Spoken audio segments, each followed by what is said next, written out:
In today's video, I'm going to teach you how to share view only on Dropbox and disable download.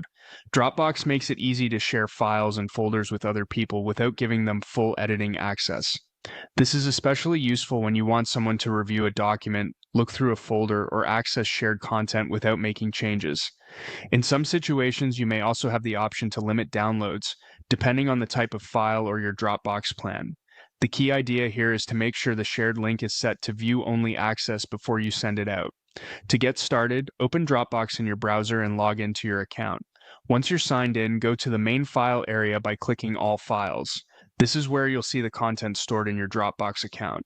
Take a moment to locate the specific file or folder you want to share.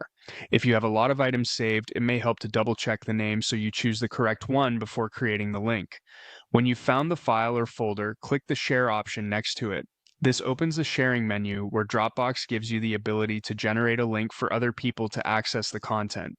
If a link hasn't been created yet, click Create Link. If one already exists, you can simply click Copy Link.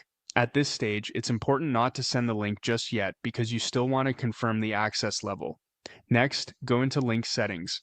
This is where you control what people can do when they open the shared link. Look for the permission setting and change it to Can View. This ensures the recipient can open and see the file or folder, but won't be able to edit it. If you see any option that says Can Edit, remove it or make sure it is not selected.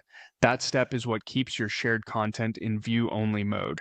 If your version of Dropbox provides an option to disable downloads, you can check for that within the same settings area before copying the final link.